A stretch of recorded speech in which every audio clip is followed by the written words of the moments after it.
ಖರೆ ಹೇಳ್ಬೇಕಂದ್ರ ಬರಗಾಲಕ್ಕ ನಮ್ ರೈತರು ಬ್ಯಾಸತ್ ಹೋಗ್ಬಿಟ್ಟಾರ. ಕೊಪ್ಪಳ ಜಿಲ್ಲೆದಾಗ ಹನಿ ಮಳಿಗೂ ಪರದಾಡೋ ಹಂಗಾಗೈತ್ ನೋಡ್ರಿ ನಮ್ ರೈತರ ಬಾಳೆ. ಮುಂಗಾರ ಮಳಿ ಕೈ ಕೊಟ್ಟಿದ್ದ ಇಡೀ ಜಿಲ್ಲೆದಾಗ ಭೀಕರ ಬರಗಾಲ ಬಂದ್ ನಿಂತ್ಬಿಟ್ಟೈತಿ.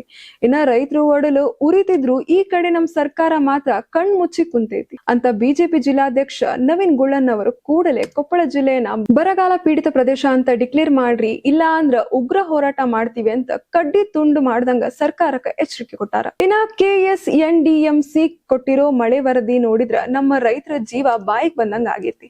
ಇನ್ನ ಜಿಲ್ಲೆ ಯಾವ ತಾಲೂಕ್ನಾಗೂ ಮಳಿ ಇದ್ದು ಸುಳಿವ ಇಲ್ಲ. ನಮ್ಮ ರೈತರು ಕಣ್ಣೀರ್ ಹರ್ಸಾಕತ್ತಾರ. ಆದ್ರ ನಮ್ಮ ರಾಜ್ಯ ಸರ್ಕಾರ ಬಿಡದಿ ಬಿಡಂಗಿಲ್ಲ, ಕುರ್ಚಿ ಬಿಟ್ಟು ಹೇಳಂಗಿಲ್ಲ. ಉತ್ತರ ಕರ್ನಾಟಕ ಯಾವ್ದೋ ದೂರದ ಯುಕೆದಾಗ ಐತಿ ಅನ್ನೋ ಹಂಗ ನಮಗೂ ಯುಕೆಗೂ ಸಂಬಂಧನ ಇಲ್ಲ ಅಂತ ಶಪಥ ಮಾಡ್ದಂಗ್ ಕಾಣಕತ್ತೈತಿ. ಇತ್ತಾಗ ನಮ್ಮ ಈ ರೈತರ ಕಷ್ಟ ಕೇಳಾಕ ಟೈಮ್ ಇದ್ರು ಕಿವಿ ಕೇಳಲಾರ್ದಂಗ್ ಕುಂತಂಗೈತಿ. ಹೊಲದಾಗ ಬೆಳೆ ಒಣಗಿ ಕಡ್ಡಿಯಾಗಿದ್ರು ನಾಯಕರ ಕಾರುಬಾರು ಮಾತ್ರ ದಿಲ್ಲಿ ಮಠ ನಡಿತೈತಿ ಅಂತ ಗುಳ್ಳನ್ ಅವರು ತೀವ್ರ ಆಕ್ರೋಶವನ್ನ ಹೊರಹಾಕಿದ್ದಾರೆ. ಇನ್ನ ಸರ್ಕಾರ ಈಗ ಎಚ್ಚೆತ್ತುಕೊಂಡು ನಮ್ಮ ಉತ್ತರ ಕರ್ನಾಟಕದ ಕಡೆ ಗಮನ ಹರಿಸಿ ರೈತರಿಗೆ ಪರಿಹಾರ ಕೊಡ್ಬೇಕಂತ ಖಡಕ್ ಆಗಿ ಹೇಳ್ಯಾರ.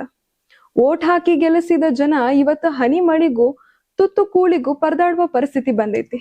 ನಾಯಕರು ಸಚಿವ ಸ್ಥಾನದ ಕುರ್ಚಿ ಆಟ ಬಿಟ್ಟು ತಕ್ಷಣ ಕೊಪ್ಪಳ ಜಿಲ್ಲೆಯನ್ನ ಬರ ಪೀಡಿತ ಅಂತ ಘೋಷಣೆ ಮಾಡಿ ರೈತರಿಗೆ ಪರಿಹಾರ ಕೊಡ್ಬೇಕಾಗೈತಿ.